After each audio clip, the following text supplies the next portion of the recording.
Welcome to I'm Spiritual Dammit. I'm your host, Jenniffer Weigel, and joining me on the phone, very, very happy to have Garrett Stevens with us, who is from the Monroe Institute. Now, Garrett, you are an outreach trainer with the Monroe Institute. I have been talking about the Monroe Institute on this program for months, ever since I learned about the HemiSync type of meditation.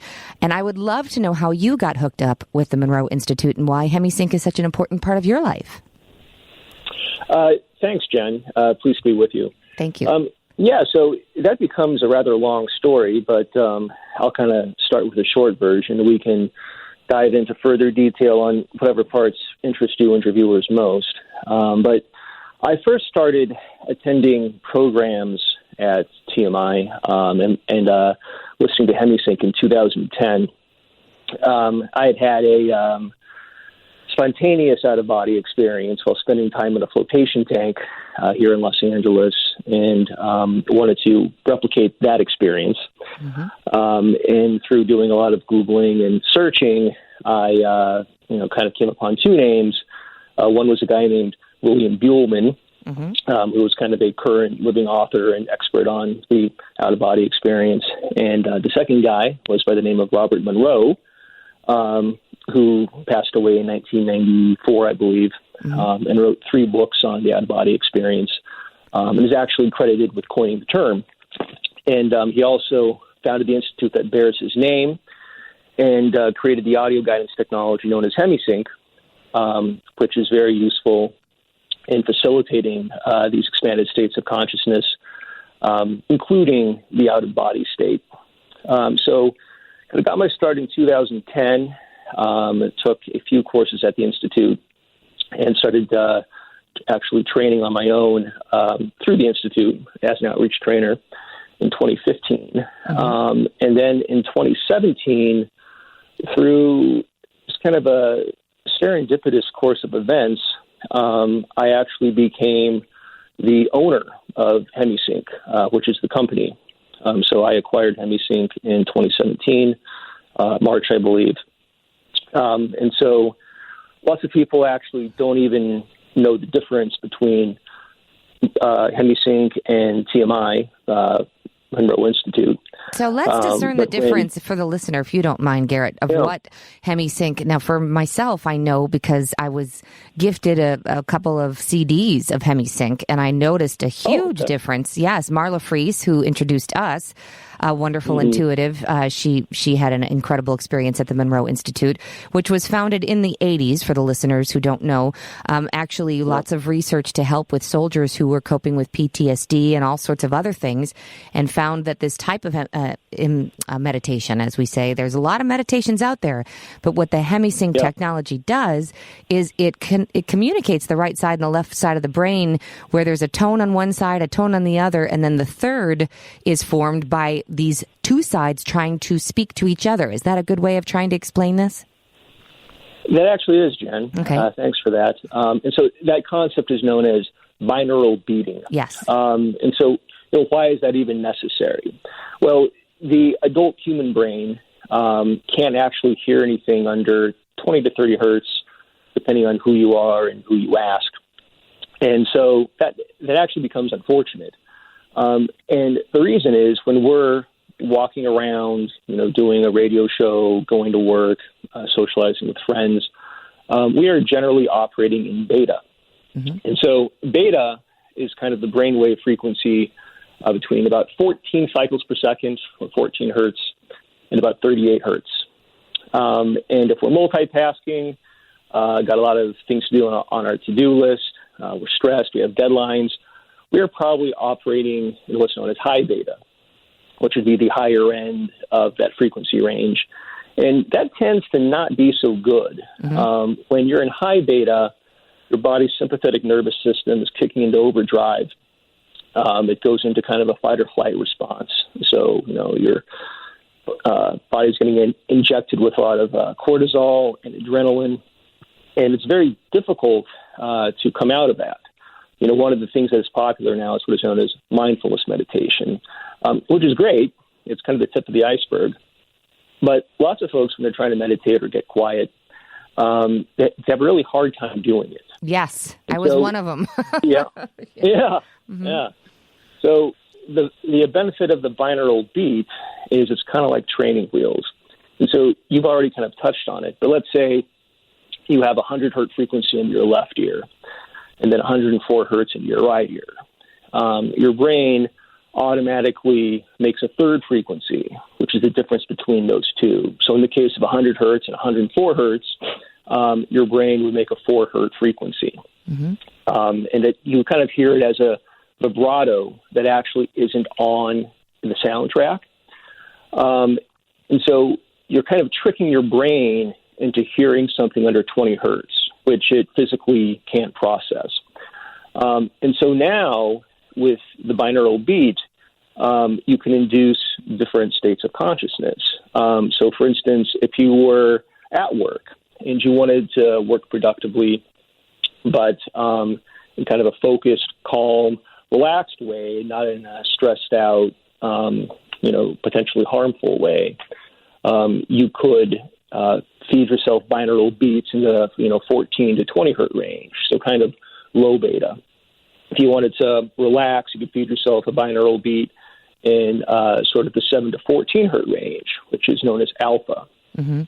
If you wanted to meditate, you could go into theta, which is roughly the 4 to 7 or 8 hertz range. And then if you wanted to sleep, you can go into delta, which is about half a hertz up to about 4 hertz. And you have all of these different options on your website, which, by the way, I want to put out there in case people don't know how to spell HemiSync, HEMISYNC. And there's a dash between.com, and there's a lot of options there, like everything you're mentioning here, from calm to sleep to alertness to intuitive abilities. All of these different categories are addressed by these different waves that you're discussing.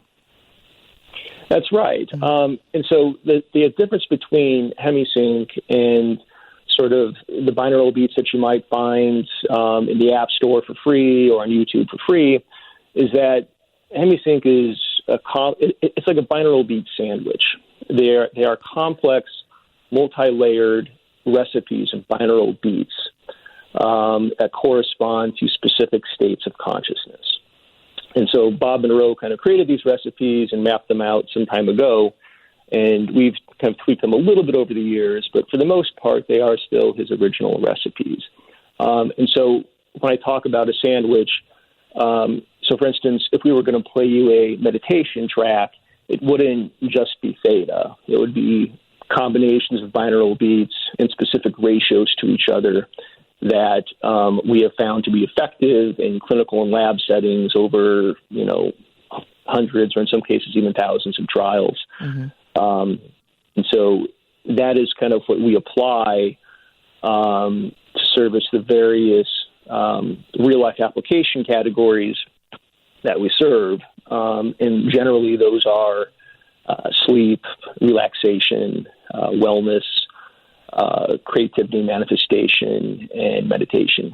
Let me ask you this, Garrett. There's so many people out there that are hurting and they're suffering. And in 8 minutes, I noticed an incredible difference for me, with this kind of technology. And like you mentioned earlier, the regular meditating, mindfulness, all that, blah, blah, blah. So sorry, but it wasn't doing the trick. And what this did for me was it took my brain and said, hey, listen to this now. And it was a code that my brain could recognize as whatever it was happening. Then my brain tried to communicate with the other side. This is science. Yeah. So for people who want to hang their hat on the meditation is woo-woo and blah, blah, blah, I don't know what it's going to take, except for that I want to take people by the coattails and just say, listen, this is really working. You guys have thousands of studies from the Monroe Institute and all of the research that Bob Monroe did for all those decades and all the people that have gone down to the Monroe Institute. And as you know, Garrett, now from owning HemiSync, this technology is not only helping kids with ADD and anxiety, it's helping people with trauma. It's rewiring neurons. So if a PTSD situation happened or someone who went through severe grief, loss, trauma, they can actually get to bliss, can't they? Yeah, there was actually a study that was done just a couple of years ago that was funded by Walter Reed Army Medical Center that focused on treating vets with PTSD using HemiSync. It was a HemiSync track known as Dreamland, and it produced statistically significant positive results on all 4 factors that were measured.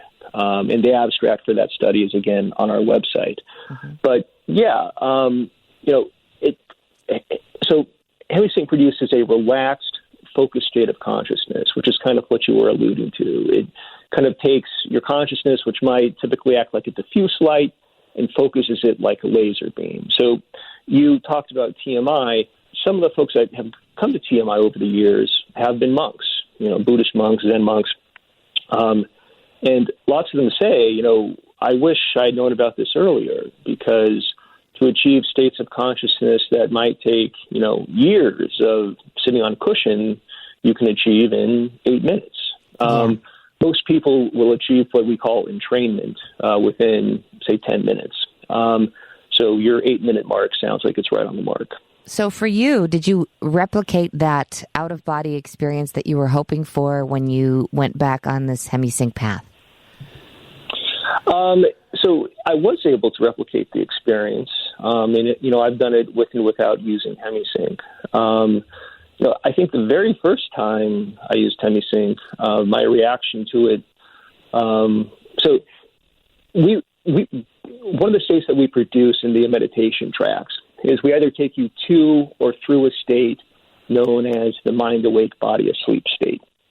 And so in this state, your mind is bright and alert, it's focused, and your body has kind of gone to sleep, so you sort of lose the sensation of it.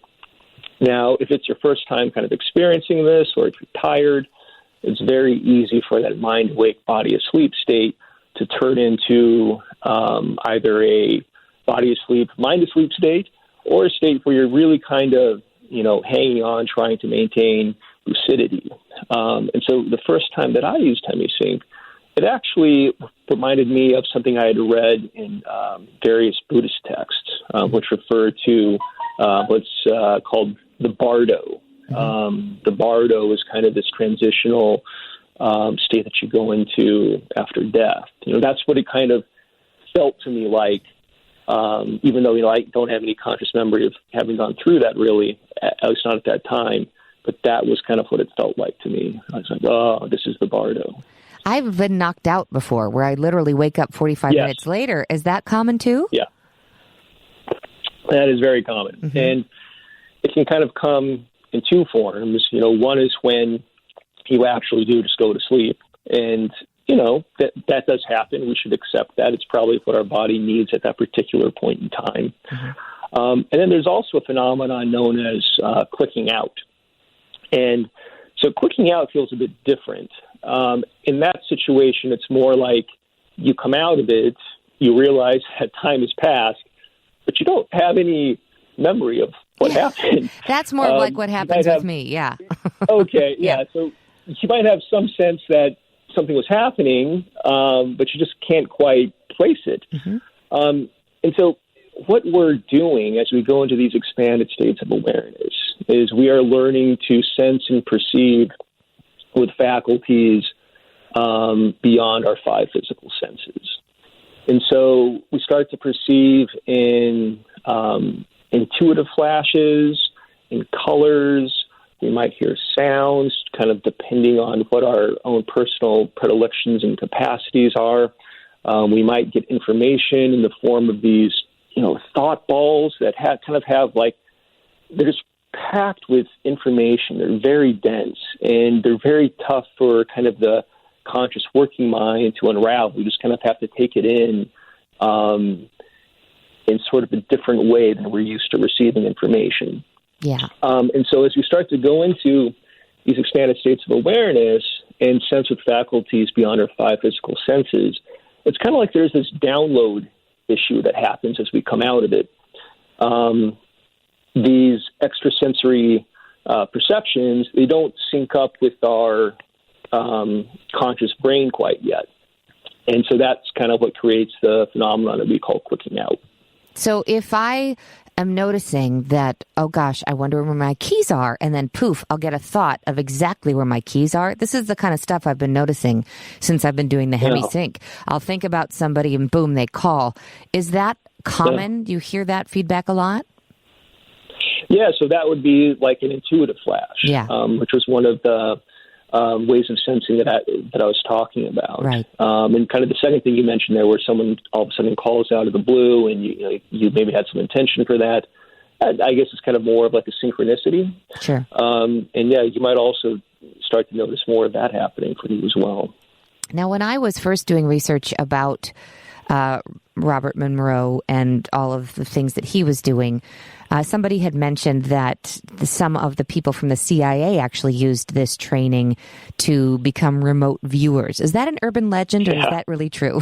No. You can actually, I can point you to the study online. Yeah. I've actually posted it to our Facebook page before and to my Twitter. Great. But yeah, no, there was a Department of the Army study, I believe, that was based on attending the Gateway Voyage program at the Monroe Institute. And there was like a 40-page study where this intelligence officer goes through the program in great detail and goes through, binaural beats in great detail and the possibility of remote viewing. It's a fascinating document. It's incredible that it was produced by the government. That's another thing, too, for people who go, I mean, there were basically people using this technology and then trying to find the bad guys in Afghanistan, if you will. Remote view the bad guys. Yeah, so there was an official Army intelligence program, and that is kind of separate from this study on Gateway that I'm talking about. Yeah. But that Army intelligence program was known as Stargate. Yes. And so there have been various books written about that, and even movies made about that. Oh, yeah, Men Who Stare at Goats. Yeah. That's Men Who Stare at Goats, which kind of treated it in sort of a farcical, not so serious way. Right. But yeah, I mean, the government took it very seriously. So for us to help the masses sort of get with the program, which is always my goal, and I don't want to try to inspire people through force. I want to do it just through, look, I'll have what he's having. Because when you see somebody and something's really working well for them, you kind of go, wow, well, look at that. But I'm finding, Garrett, and I wonder if you're finding this too, and Carolyn Mace put this so beautifully. She says, sometimes people don't want to get better because they can hang their hat on their wounds, and they have this woundology where it's their monologue and it's their story. But for anyone who's looking to change their story, and I highly recommend it because the brain is so incredibly malleable, and the studies that show what the brain looks like after this kind of HemiSync binaural beat technology, it just activates so many more parts of the brain. I mean, there are so many studies where intuitives and mediums are hooked up, and when they're in that zone where they're, doing their thing, their brains look a lot like what we see the HemiSync brains look like, don't they? You can hook someone up to like an EEG or a neuromapper and actually see that it's having, a physical response in the electrocortical activity of the brain. That's definitely accurate. In terms of, how do we get more people to do it? Bob Monroe's marching orders were get it out there. Yeah. So we're very much, still trying to do that. When you look at the many problems that the world faces, some of which might seem like they're unsolvable or intractable, I think a lot of it comes out of this false sense or even kind of a delusion that, there's me and there's everybody else. There's me and there's the other, and the other is the enemy, which, must be defeated. I have kind of my own sets of beliefs and belief systems, which are usually founded on, who our parents were, who we associate with, what we do for a living, what our educational or economic background is, what our race is. Yeah. And so all this creates this illusion of, the self and the other. And it's really only through going into these expanded states of consciousness that I think we have any hope of bringing some kind of resolution to these conflicts. And so I think it's critically important for the world, for the future of humanity, that more people do this type of work. And, it doesn't just have to be HemiSync. I think anyone who seriously takes inner work, makes a contribution towards making the world a better place. Yeah. For so long, we didn't have all the distractions that we have now with this instant brain stimulation with our technology that prevents us from having a sustained thought. I mean, I just remember even movie trailers back in the 80s had longer shots and were, less jarring to the nervous system than they are now. And so to get back to zero, right, to get back to that quiet state, I mean, I live now on a busy street. I don't even hear the cars outside anymore, but when I first moved there, I sure did. So it does take a choice and it does take work, right? But I always feel like if people are willing to go to the gym for an hour a day or even 5 hours a week, why can't you spend 8 minutes a day? It's like if we worked on our minds as much as we worked on our physical bodies, not to mention all the money, and you mentioned Los Angeles. I mean, the money alone on cosmetic surgeries, that's just the outside people. What if we did this for the inside? What if you took 1 hour a day or 8 minutes a day? I gave my son an 8-minute meditation last night from the HemiSync from the Thunderbeat series, which was a gift from Marla Freese. And I love that. It goes through each chakra, right? And my son was feeling stressed and I didn't know which chakra to pick. So I just picked the root chakra. Let's start low. Start with one. And so I put it on for him and he just sat there and I took it off when it was done and he goes, "Wow, Mom." I said, "What?" He goes, "I really like that one." I said, "Why?" He goes, "Because nobody was telling me what to do." It's just sounds. It was sounds and percussion and tones, and it made his brain work and it calmed him down. And that was what it took. And so I highly recommend, like you say, Bob and Rose said, get the word out. Let's help others find that package that works for them, whatever it is. And I always tell people when you look at something and it just pops off the screen, whether it's the art or the words on the CD cover, whatever it is, that's your choice. Go with the first instinct. That's your intuition. It's the bird that flies in front of your car windshield. That is what intuition is. A thought you don't expect, but that shows up rather quickly. So, and for you, Garrett, on your journey, how have things changed for you since you made this switch and now own the HemiSync and are out there full throttle trying to inform others of this technology? Wow. So a lot to go through there. But I'll take kind of that last piece first, I guess. So my background is really more in finance. Yeah. So I studied finance as an undergrad. I worked on Wall Street for about 17 years as an investment banker, and then at a hedge fund as an equity research analyst. And so my orientation is to be very left-brained, rational, analytical. Right. And so it's a little unusual for someone like me to be involved in this arena to the extent that I am. But it's been, a tremendous blessing for me. I really feel like I've been able to bring all of me to this endeavor. It feels like it's right work for me. So, it's very tough, I think, for most people to find right work. And by that, I mean work that feels like it aligns, feeds, reinforces, builds off of, all these various aspects of themselves, whether it's the mental, the emotional, the lifestyle. And so, it's been great for me. That isn't to say that it's all been easy. I mean, there have been a lot of trials, as there are with anything. Right. But, no, personally, it's been great. Yeah. And then kind of going back to your story with your son, it sounds like you were talking about Chakra Journey, which is a popular meditation. I'm curious, how old is your son? He's 12. 12, okay. That's a great age. Yeah, he still likes me, which is cool. Yeah, I have kids that are 10. They still like me too for now. That's good.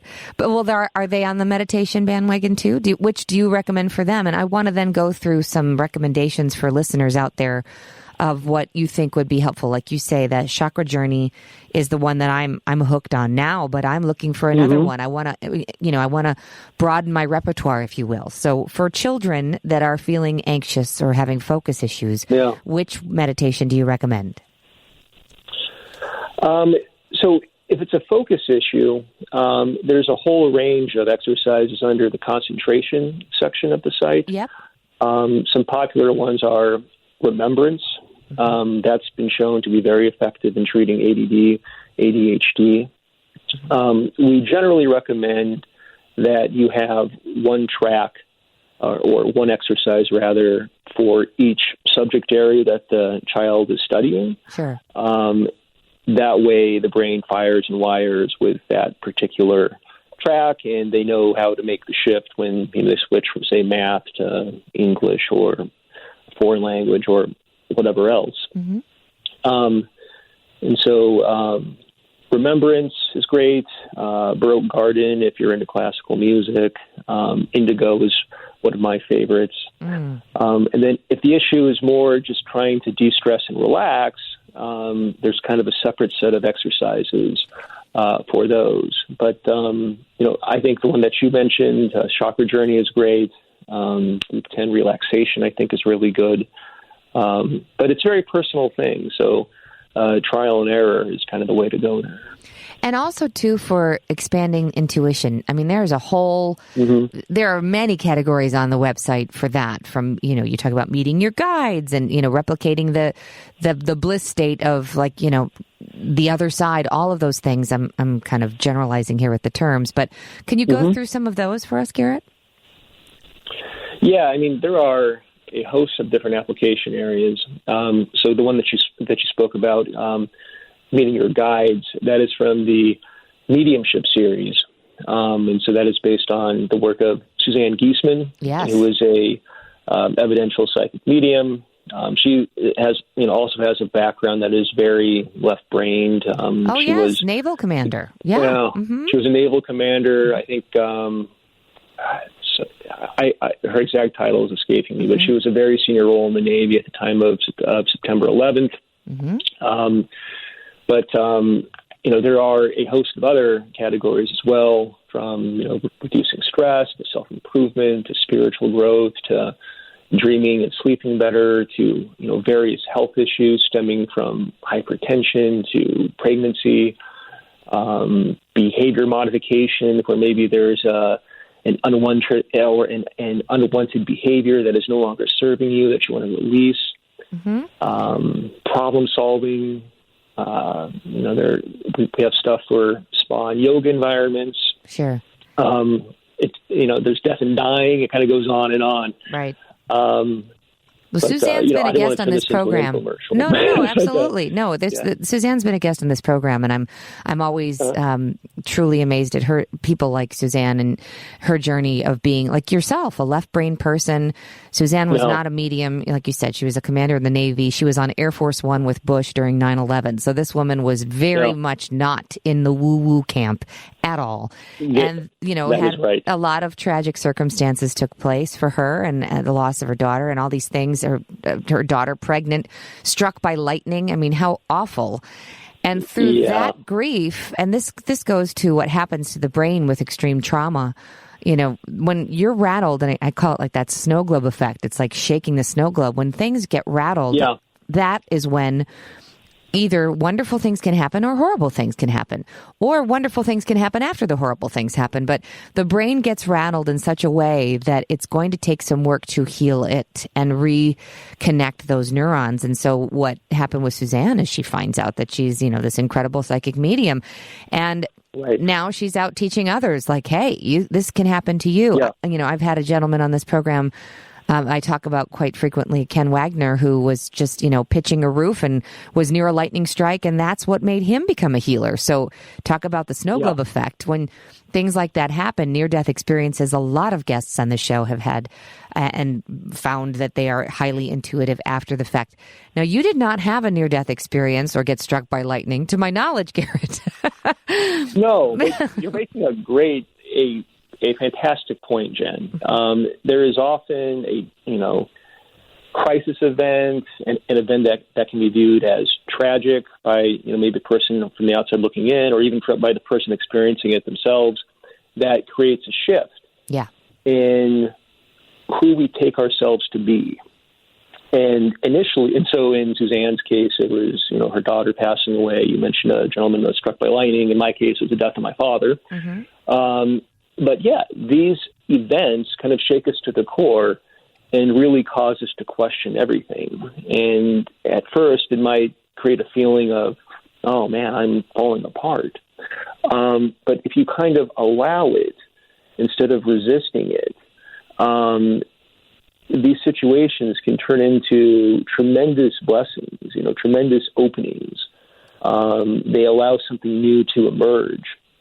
And so I think you're right. That is something that you see repeated in the lives of many people that have had, some type of transformation happening.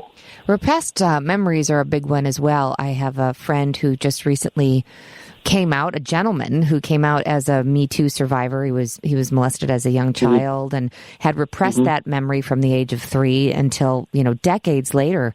And with the help of certain types of therapy and EMDR and all these other things to kind of rattle it out of his physical body and help his brain to heal, he was able to work on that. What is it about our brain? I mean, you know more about the brain than I do, I think, with your connections with HemiSync, and I know you're not a neurologist, you're a finance guy, but still, this the whole knowledge that these things happen and then we put them away.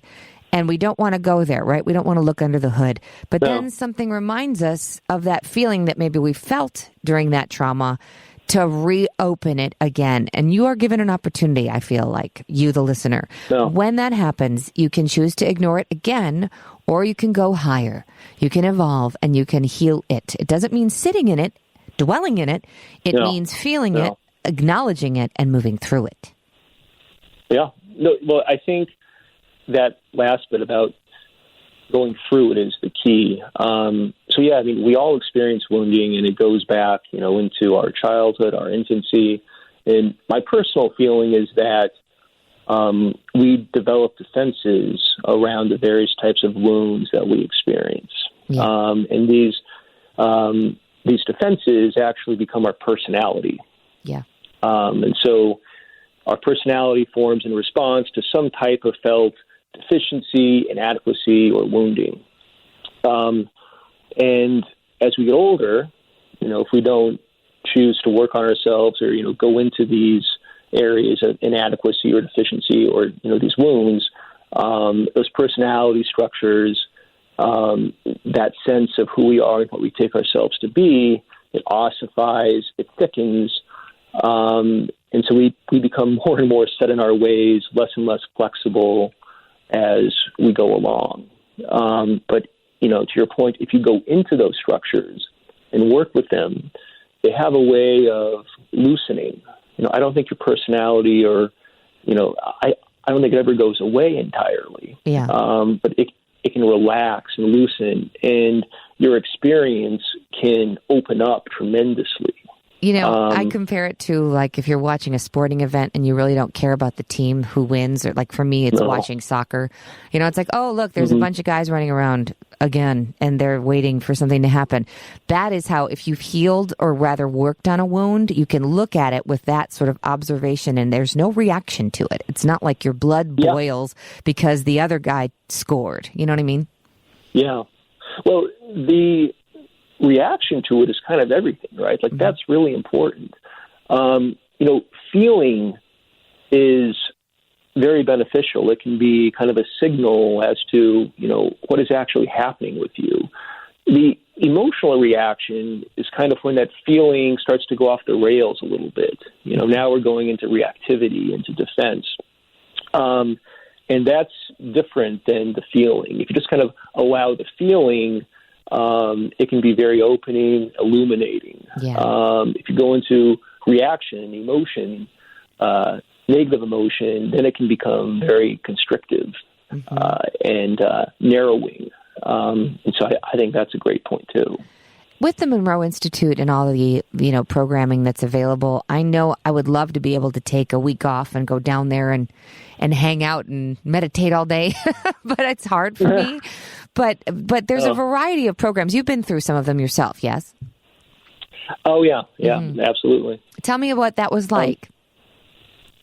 So, it's obviously a great privilege to be able to take, 6 days, 5 nights off to go into the beautiful Blue Ridge Mountains of Virginia and, do hemisync exercises for that entire week and meet with great people and eat great food.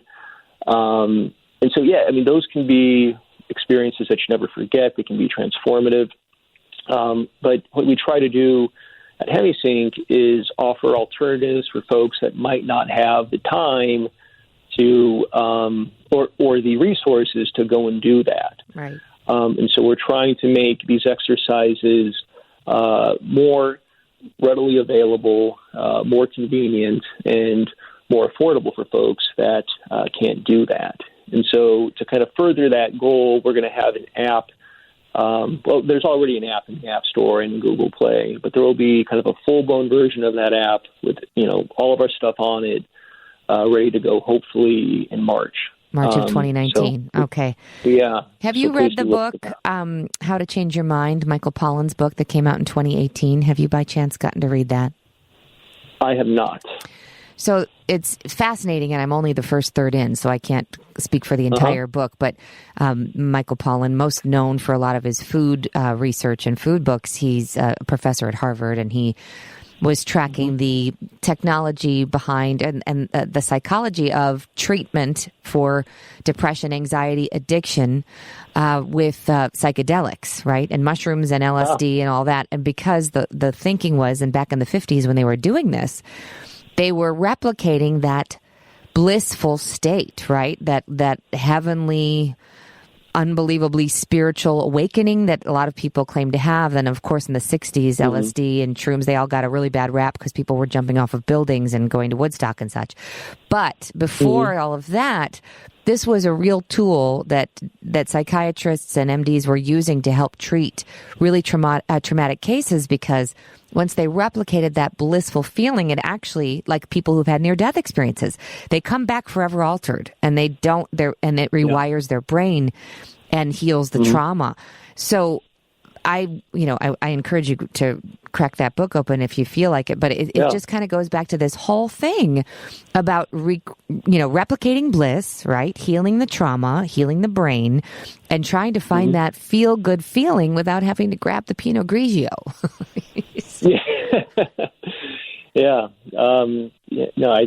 I think that is a promising field of study, and I will definitely check out that book. So for anybody moving forward that needs some baby steps to get started, if they're driving in their car right now, Garrett, other than the meditation piece, what other life practices, what do you do every day? Give us 3 things that you do every day that you feel others might be able to try as well and see if they gain from it. Well, let's see.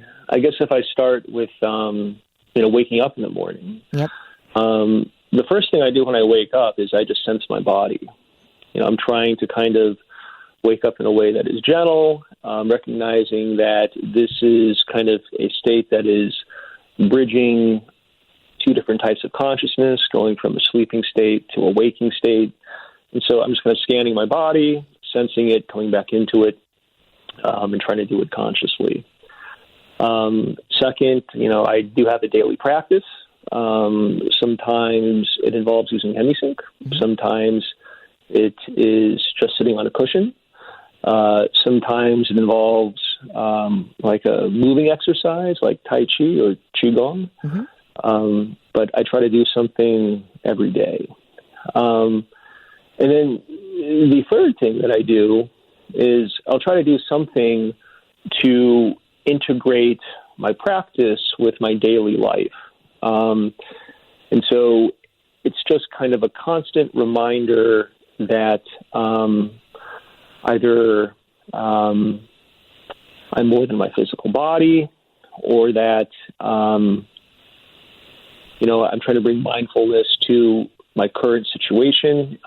It can be as simple as, wearing like a wristband or a bracelet. Yeah. It can be, writing a symbol on your hand that or setting a timer on your phone that just causes you, when you look at it or you hear it, to just kind of take a breath. Yes. And so I think doing all of those things can really help to deepen and integrate. And I encourage people to try it out. That's fascinating. You know what else I've just started doing? Glenn Close was so inspiring at the Golden Globes recently. I don't know if you saw her speech, but she was thinking of her mother, who in her 80s just kind of reflected back that she didn't feel like she had accomplished much in her life. Mm. And so it was so inspiring. It's like, just do it. My father, like you, that was very jarring for me when my father passed away from a brain tumor. He was only 56 years old. And as I, now have passed 45 years old, I'm going, that's right around the corner, 56. It's right around the corner. And what have I not done? We get so caught up. I remember I went to Europe for 21 years ago, and I vowed I was going to go every 5 years. Well, I haven't been back to Italy in 21 years. So, gosh, I'm going to lead a trip to Greece in May of 2019 because I want to do it. It's a bucket list thing. And what am I waiting for? Yeah. We have to do those things that inspire us, that really light us up. Within reason, of course. I'm not talking about abandoning all of your responsibilities and just, getting on a cruise and going, but you can still pepper in those things that light your fire. You can be present, as you say, set an alarm to remind yourself to be present and breathe.